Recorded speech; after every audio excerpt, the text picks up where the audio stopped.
Proleće 1916. Na obalama Krfa ležali su kosturi slavne srpske armije, desetkovane borbama, zimom, glađu, tifusom i stravičnim povlačenjem preko Albanije. Mnogi nisu mogli ni da hodaju više. Mnogi nisu znali gde su i da li su im uopšte i živi porodica i prijatelji. Prethodna godina odnela je na stotine hiljada života. Kraljevina Srbija više nije imala svoju teritoriju. Njeni gradovi bili su okupirani, sastave skinute, vojska razbijena, a kralj i vlada u izgnanstvu. Srpski vojnici stizali su na ostrvo sa posljednjim tragovima života na licu. Za ceo svet to je bila poražena zemlja, otpisana od strane svih.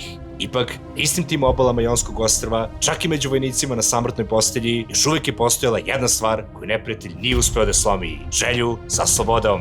Absolute Cinema. Poštovanje, dobri ljudi, dobro mi došli nazad na legendarne teme, gde ćemo danas vidjeti kako je Srbija iz ovako teškog položaja uspela ne samo da se oporavi, već vaskrsne. Odnese totalnu pobedu nad neprijateljem i potpuno se oslobodi okupatora. Subscribe i postani deo apsolutno najjače pokreta zdravog razuma u Srbiji i šire, i obavezno pogledaj sve prethodne delove iz serijala Prvi svetski rat u Srbiji da bi razumio da smo stali.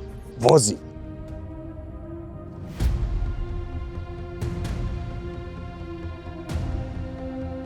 April 1916. bio je nezgodan moment za Kraljevinu Srbiju. To je bila država bez teritorije. Kralj i vlada, zajedno sa oko 124.000 vojnika i 6.000 oficira, nalazili su se na Krfu, grčkom ostrvu na kome se narod oporavlja od svih tragedija koje su ga zadesile.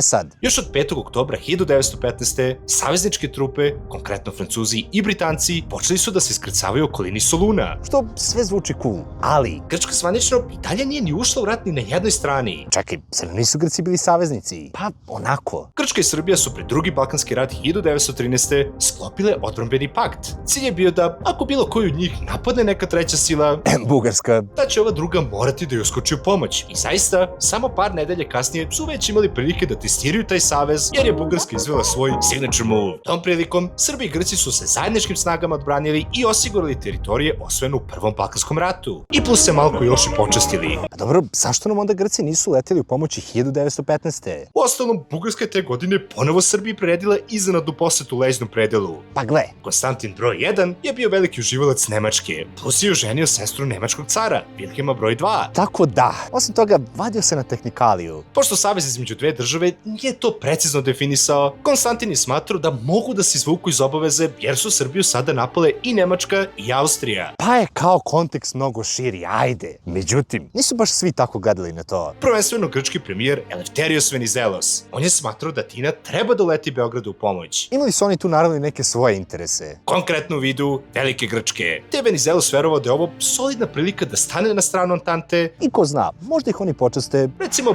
Konstantinopoljom. Broj 1 fan Berlina, Konstantin broj 1, ipak nije hteo da uđe u rat ni na stranu Nemaca, jer bi to značilo da bi morali da sarađuju sa svoja dva velika neprijatelja, Bugarskom i naravno Turskom. Te on smatrao da je najbolje rešenje da njegova kraljevina zapravo ostane neutralna. Grčka se zato u tom periodu nalazila u šizofrenoj krizi identiteta, koje su Francuska i Britanija iskoristile da smeste svoje trupe oko Soluna. Gle, tehnički bi ti sve ovo mogu da računaš i kao invaziju, ali Venizelos je birao da to ne posmatra tako. Grčka je sad praktično bila podeljena na dva dela. Prvo nemački kralj bio je u Atini, dok je sever oko Soluna realno bio pod uticajem Venizelosa, koji je bio vrlo zagreban da uleti u rat na strani Srba. I kralj realno ništa nije mogu da uradi po pitanju savezničkih trupa u Solunu. Međutim, to nije sve. Stotine hiljada ljudi ginulo je na zapadnom frontu. Posebno su Britanci smatrali da bi otvaranje novog Balkanskog fronta samo dodatno opteretilo njihove već iscrpljene trupe. Dodati na to da je Ujedinjeno kraljevstvo 1915. izvelo katastrofalan pokušaj napada na Turke kod Galipolja. Te nakon toga logično više nisu žurili da eksperimentišu.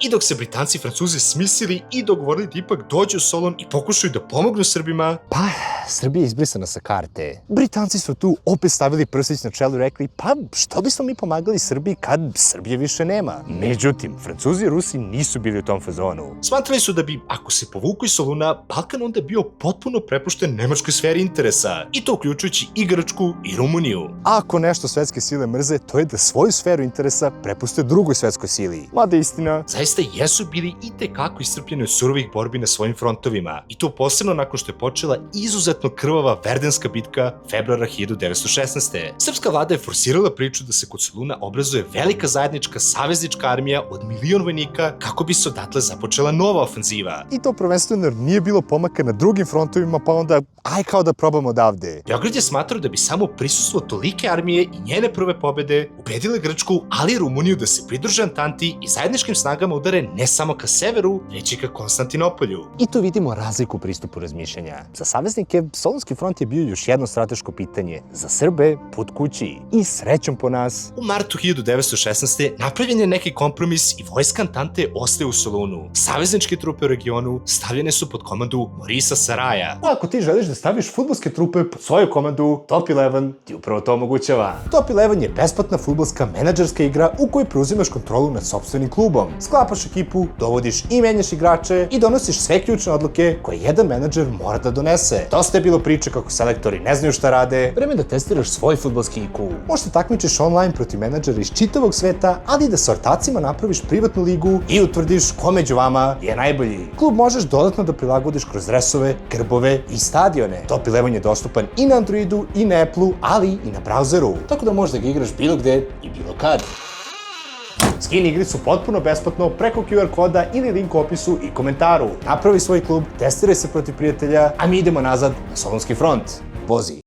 U takvoj Prividno stabilnoj atmosferi otpočinje transport relativno oporavljenih srpskih vojnika sa Krfa u Solun. Istovremeno, pristižu i naši vojnici koji su se oporavljali u Bizertiji, u tadašnjem francuskom Tunisu. Sveukupno, do kraja maja 1916. oko 144.000 srpskih vojnika našao svoj privremeni dom u Solunu. Za srpske vojnike ulazak u ovaj grad je bio od posebnog značaja. Sada su bili bliži svojoj zemlji, okruženi saveznicima. Gledajući planinske vrhove ka severu, znali su da ih iza čeka njihova okupirana i napaćena otadžbina. Ovo je bio presudan korak ka povratku u Srbiju. Solunski front se prostirao od albanske obale preko Makedonije do reke Strume i Egejskog mora na istoku. Savezničke snage su u tom trenutku brojale oko 370.000 vojnika, 127.000 Francuza, 124.000 Srba i 119.000 Engleza. Naša vojska zauzela je centralni i zapadni deo fronta, od Kožufa do Prespanskog jezera. Nju je predvodio general Petar Bojević, koji je sada smenio obolelog vojvodu Radomira Putnika. Vojska je bila podeljena na 3 armije. Prvu, predvođenu komandant pukovnikom Milošem Vasićem,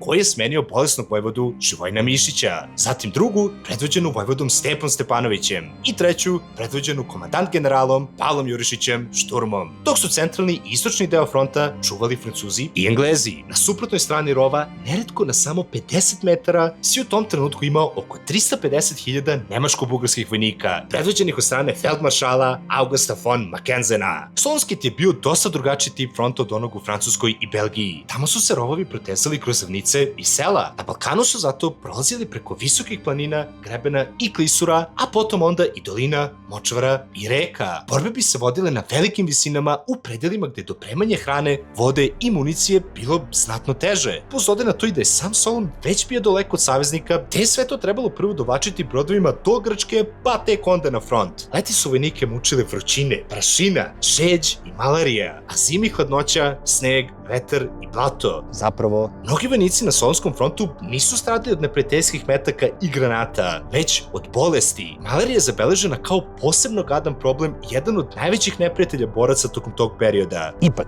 ništa nije moglo da zaustavi želju srpskih vojnika da oslobode otadžbinu. Saveznici su planirali veliku ofenzivu protiv neprijatelja kako bi opteretili Bugare na jugu i time olakšali ulazak Rumunije u rat. I u pomoć im sada stižu i ruske i italijanske trupe. Zato, Britanci i Francuzi otpočinju invaziju kod jezera Dojran 9. avgusta 1916. Međutim, Bugari su pružili snažan otpor i na kraju uspeli da zaustave prodor Antante. Sofija je ovde pametno pretpostavila da se protiv nje sprema još jedna jača ofenziva. Te već 17. avgusta otpočinju svoju preventivnu ofenzivu duž čitavog fronta. Na zapadu kod Lerina, prva bugarska armija udara na srpske borce i uspeva da osvoji grad. Međutim, kako su Srbima pristizala pojačanja, bugarski prodor biva zaustavljen. Istovremeno na istoku, druga bugarska armija otpočinje napad na britansko-francuske trupe i ne samo što pobeđuje, nego i u roku od samo 6 dana zauzima ceo region Grčke istočno od reke Struma. Dakle, Bugarska je u ovom trenutku kontrolisala čak 4000 km2 neutralne grčke teritorije. I ono što je najzanimljivije, grčki kralj je ponovo naredio da njegova vojska ništa ne preduzima kako bi zemlja ostala neutralna. Ovo je naravno razbesnalo prosrpskog Venizelosa, koji otvoreno raskida sa kraljem i formira privremenu vladu sa centrom u Solunu. Potpuni haos. Bugari su prodrli u Grčku,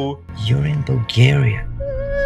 Grčka je doslovno implodirala, a Britanci ponovo preispituju značaj ovog fronta. Ipak, Rumunija formalno ulazi u rat 27. avgusta i napada Austro-Ugarsku u Transilvaniji. mada nije se baš slavno pokazala. Francuski general Saraj donosi odluku da je sada vreme da se savezničke snage zalete na Bugarsku i pokrenu ofanzivu preko doline reke Vardar. I tačno se u to vreme vraća i vojvoda Živojin Mišić da smeni Miloša Vasića. Nisu imali vremena za gubljenje. 12. septembra 1916. saveznici otpočinju veliku bitojsku, odnosno manastirsku ofanzivu. Tada se sudaraju sa Bugarima kod Gorničeva. Surova bitka koju sledila odnela je mnogo života, ali su nakon par dana Srbi, zajedno sa Francuzima i Rusima, napokon odneli pobedu i odbacili Bugare ka Lerinu. Bila je to konačno prva velika pobeda za Kraljevinu Srbiju 1916. Preko potrebna nakon svih strahota koje su je zadesile. I uspeh srpske vojske ulio je našim borcima nadu da će uskoro moći da kroče na tlo sopstvene države. Ali, put je bio dug. Obe strane su uočile veliki značaj planinskog vrha Kajmakčalan. Ko njega kontroliše, lakše će kontrolisati taj deo fronta. I tu odpočinje izuzetno brutalan sukob na visini od preko 2500 metara koji će trajati 18 dana. Srbi su morali da napreduju preko golih planinskih padina, istovremeno napadajući bugarske rovove, ali i pokušavajući da se nekako zaštite od artiljerije koja ih je gađala sa visine. Često su morali da se bajonetima biju prsa uz prsa. Ipak, naši vojnici nisu odustajali i na kraju su uspeli da se domognu vrha, koji je doduše menjao vlasnika u više navrata. Tako je 30. septembra 1916. srpska vojska napokon osvojila Kajmakčalan. Sada je našim ratnicima bio otvoren put ka Bitolju, ka Kraljevini Srbiji. Sile Antante su nastavile da gone bugarsku vojsku sve do Crne reke. Bio to spor prodor usled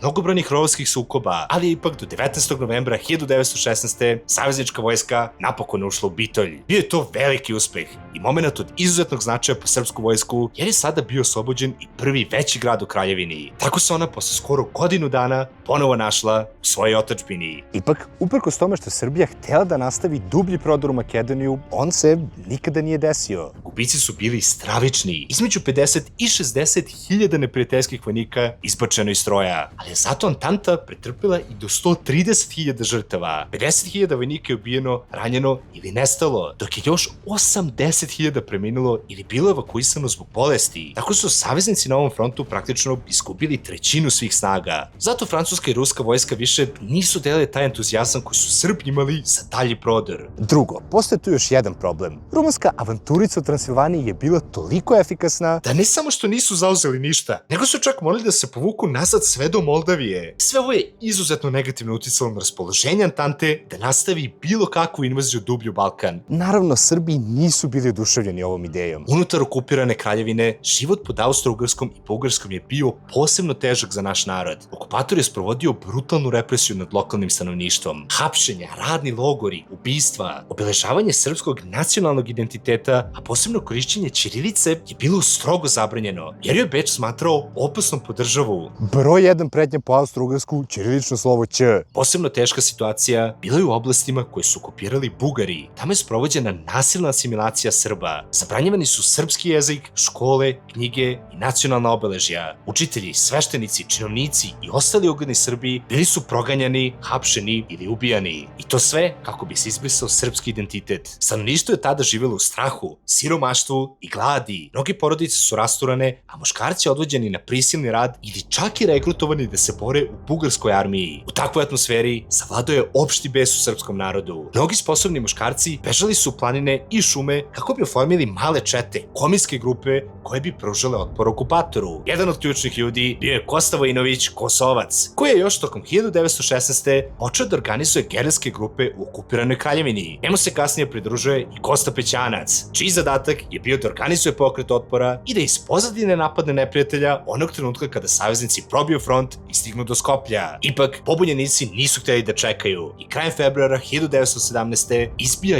jedini ustanak u okupiranoj Evropi. Čak 13.000 gerilaca oslobodilo je Kuršumliju, Prokuplje i Blace. Nažalost, ovaj herojski podvig će do kraja marta ugušiti oko 60.000 neprijateljivih vojnika, a kao odmazu okupator je ubio skoro 9.000 ljudi i spalio 43.000 objekata. Ali to nije bio kraj lošim vestima. U Rusiji se odigrala jedna kulturna razmena rečima oko toga u kome će smeru ići ova imperija. Pod kulturnom razmenom reči Mislim na ogromnu februarsku revoluciju, koja se by the way desila u martu. i koja je dovela do ubistva 1400 ljudi, pada cara, imperije i proglašavanja republike. Prosečan dan u Rusiji tih godina. Svakako, ovo je bio težak udarac za saveznike. Ruske trupe sada nisu mogle da izvrše ofanzivu na istočnom frontu jer su imali preča posla kod kuće, što su bile dobre vesti za nemačko-austro-ugarske trupe koje su sada mogle da se koncentrišu na zapadni i balkanski front. I kad smo već kod zapadnog fronta, novi pokušaj francusko-britanske armije da ga probiju ponovo je prošao bezuspešno i naneo saveznicima oko 350.000 žrtava. Brate, koje su ovo cifre? Tako da, bile su ovo komplikovana vremena. Rusija je implodirala, Grčka je implodirala, a francuska i britanska vojska su bile iscrpljene borbama na zapadnom frontu. Ipak, Srbi su te godine konačno dočekale i dobre vesti. Yankee se pridružuje zabavi.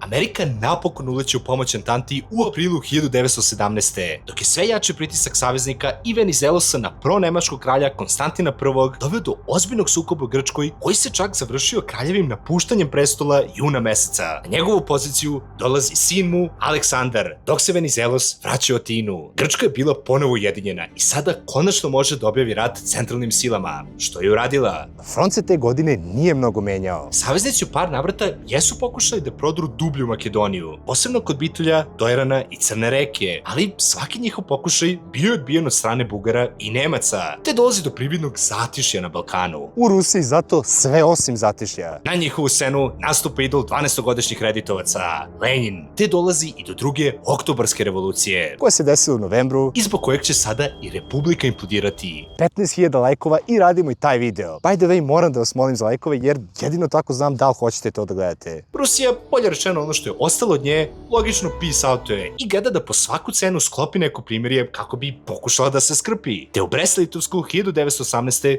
potpisuje ponižavajući mir te predaje ogromne teritorije Nemačkoj i Austriji. Centralne sile sada su bile slobodne da se koncentrišu na zapadni i Solunski front. I Nemačka gledala da iskoristi moment i pokuša da izbaci i Francusko iz rata pre nego što Amerikanci stignu da su u većem broju iskrcaju tu zemlju. Te otpočinju veliku prolećnu ofanzivu marta 1918. Ovaj zastrašujući napad Nemaca imao je izuzetnog uspeha U početku. Međutim, kako su probili dublju Francusku i kako su pristizale sveže američke trupe u pomoć saveznicima, tako se nemački prodor pretvarao u katastrofu. Nemci su izgubili skoro 350.000 vojnika, dok su i saveznici pretrpeli oko 330.000 žrtava. Ipak, američka vojska se gomilala. Sa oko 330.000 koliko ih je u martu bilo u Francuskoj, njihov broj je skočio na preko 1.200.000 u julu. Iscrpljena nemačka vojska više nije mogla da se takmiči sa ovolikim pojačanjem, te biva primorana na povlačenje. Istovremeno, Bugarska je takođe bila iscrpljena godinama ratovanja, dok je Austro-Ugarska bila na ivici inflazije i to ne samo zbog rata, već i zbog etničkih tenzija unutar same države. Dobre vesti za nas, odlične. Solunski front ponovo ima smisla. Glavnu ulogu na našem frontu sada preuzima francuski general Guillaume, Adolf, zanimljivo, koji vrši reorganizaciju savezničkih armija. Potom ga smenio general Franchet de Pere, kojeg je vojvoda Živojin Mišić poprilično gotivio jer su obojica bili fanovi ideje ofanzive na Balkanu. neko ko doduše i dalje nije bio uživalac te ideje, bili su Britanci. što je Depereu i Mišiću izazivalo bol u međunožnom predelu tela. Te Srbija i Francuska tajno donose odluku da u junu počnu pripreme za ofanzivu. London je to ipak ubrzo saznao i izjavio: ako ga ispušite, nemojte da računate na nas. Dobro, možda ne baš tim rečima, ali svakako braća naša. naša. I tako, pred početak velikog finala Velikog rata, bugarsko-nemačke snage su na Solunskom frontu raspolagale sa 626.000 ljudi, dok je Antanta brojala 628.000. Od toga 180.000 Francuza, 150.000 srpskih i ostalih jugoslovenskih dobrovoljaca, 135.000 Grka, 120.000 Engleza, 42.000 Italijana I by the way, još 1.000 Esad pašenih vojnika. Kad sve to sabereš, dobiješ poprilično izjednačeno sukobljene snage, mada su saveznici raspolagali sa boljom artiljerijom i avijacijom. Plan je bio da se glavni udar izvede na delu fronta gde su se nalazile srpske jedinice, području Dobrog polja, Veternika i Sokola. Bio je to izuzetno težak teren, ali je imao izuzetnog strateškog značaja. Ako se tu probije linija, onda bi saveznici mogli mnogo lakše da izbiju prema Vardarskoj dolini. Data mogu lakše da preseku neprijateljeve komunikacione linije i izazovu raspad bugarske vojske. Naši borci znali su da se sprema nešto veliko. Verovali su da će ovo biti udarac koji će dovesti do sloma neprijatelja i konačnog oslobođenja države. I tako, 14. septembra 1918. srpska armija odpočinje gromoglasnu artiljerijsku kanonadu po neprijatelju. Narednog dana u jutarnjim časovima francuska i srpska pešadija kreću napad kod Dobrog polja. Tada izvanično počinje Vardarska ofanziva. ono što je zanimljivo Je što je ovde saveznička avijacija već uveliko fotografisala neprijateljske položaje i tako pomagala da ofanziva bude još efektnija. I napad je bio silovit. Srpski vojnici probijali su se kroz rovove, žice i brutalne stanovite predele. Bombe, bajoneti, puške, borba prsa u prsa. Bugari su pružali jak otpor, ali je srpska upornost prevladala. 18. septembra grčko-britanske snage udaraju kod jezera Dojran. I mada ih je bugarska vojska odbila, svakako im je pažnja bila skrenuta sa srpsko-francuskog proboja kod Dobrog polja,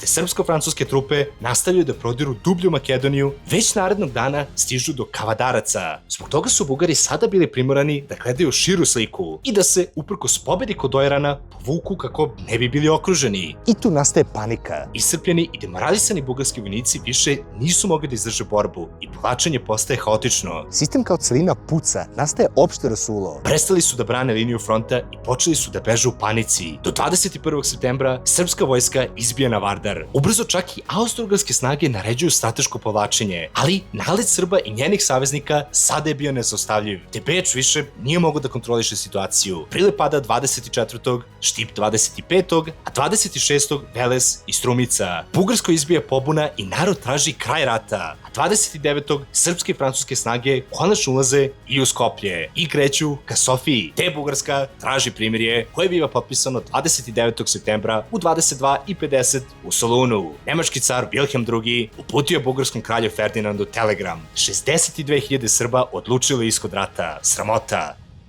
Reši. Ferdinand abdicira par dana kasnije i beži u Švicu. Ovaj događaj je imao daleko sežne posledice. Napokon je probijen status quo i dolazi do totalnog kolapsa fronta. Bugarska je izašla iz rata, što znači da je veza centralnih sila sa Osmanskim carstvom prekinuta. Solunski front, koji su mnogi smatrali sporednim, pokazao se kao ključan za završetak rata. I sada više ništa nije moglo da ih zaustavi. Savezničke trupe nastavile su proboj dublje u Kraljevinu Srbiju. I tu se sada vojska deli na više pravaca. Prva armija Petra Bojevića, zajedno sa delovima francuske armije Orijenta, Među kojima su, random fun fact, u jednom trenutku bili i moja braća, Vijetnamci. Ne spredam se. prodire dolinom Morave. Druga srpska armija Stepe Stepanovića ide ka Kosovu i Metohiji, dok je treći pravac oslobođenja išao preko Albanije za Crnu Goru. 4. oktobra oslobođen je i prvi veliki grad u okviru današnje Srbije, rodni kraj Bore Stankovića i Janka, Vranje. Uskoro na red dolazi i gastronomska meka sveta, Niš, u kojoj srpska vojska ulazi 12. oktobra. Priština biva oslobođena 10. a Peć 17. oktobra. Time je sada konačno oslobođen i prostor Kosova i Metohije. I ovo je imalo ogromnog psihološkog efekta. Posle 3 godine, srpski narod je imao razloga za optimizmom. Centralne sile su se povlačile, dok je naša vojska munjevitom brzinom jurila ka Beogradu. Austro-Ugarska je u ovom trenutku već uveliko upala u duboku etničku krizu. I to ne samo južni Sloveni, već i ostali narodi unutar ove monarhije sada uveliko traže nezavisnost, uključujući i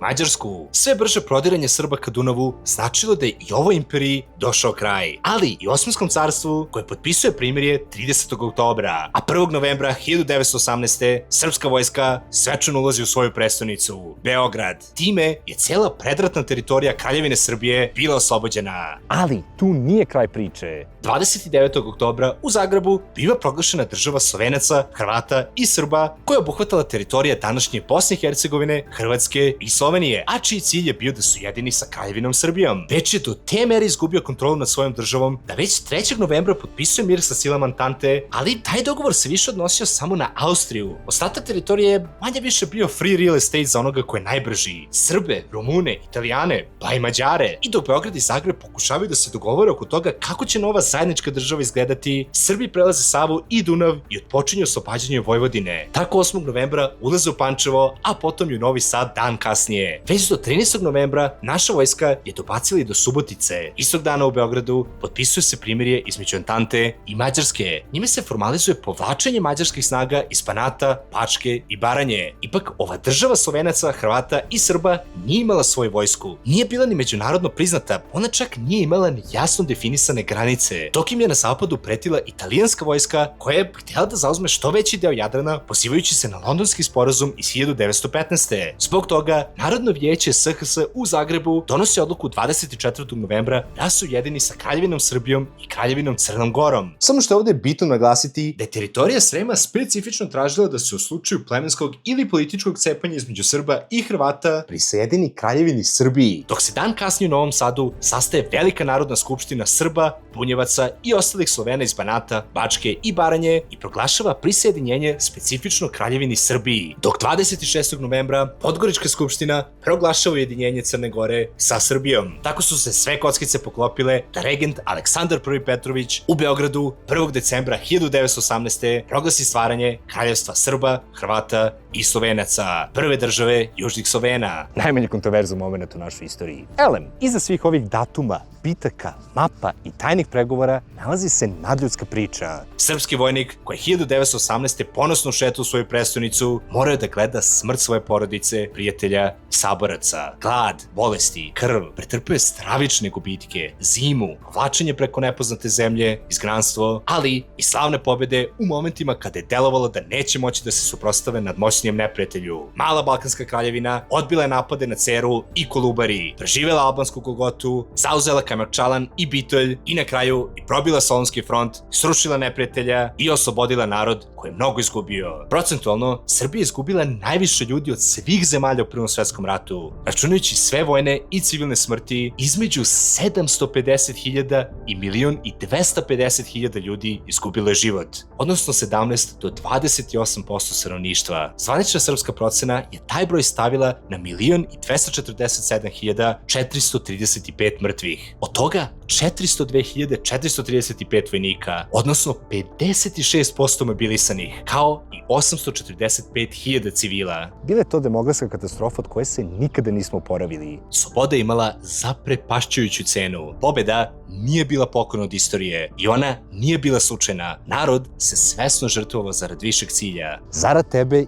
mene, dragi gledaoče, ovo danas nije daleka istorija. Ona direktno utiče na naš život. Zato priča o Srbiji u Prvom svetskom ratu ne sme da ostane samo prošlost. Uostalom, sloboda nije zagarantovana stvar. Narod ne sme da uzima zdravo za gotovo. S tim u vezi, da li danas uopšte više umemo da sačuvamo? Da li mi danas uopšte možemo da prepoznamo ko je neprijatelj? I još bolje pitanje, čak i da umemo da ga prepoznamo, šta ćemo da uradimo povodom toga? Opusti, druže, ovo je samo YouTube video. Kakav banger video, a? Slažem se. Dobrodošli nazad na jubilarnu 10. sezonu OTA. Ne pitaj kako sam brojao te sezone, u mojoj glavi ima smisla. Novi redovni bangeri, nove destinacije, novi plot twistovi, ali i povratak starih serijala. A.k.a. umobolni komentari, kvizovi, GeoGuessr, možda čak i Srpsko carstvo i možda i živimo u društvu. Veruj mi, vredelo je čekati. Podrži kanal donacijom, skupo je napraviti ove videe, subscribe-om i lajkom. I zaprati me na Instagramu za update-ove. Divno je vidjeti vas ponovo sve na okupu. Vidimo se zapravo uskoro, obećavam.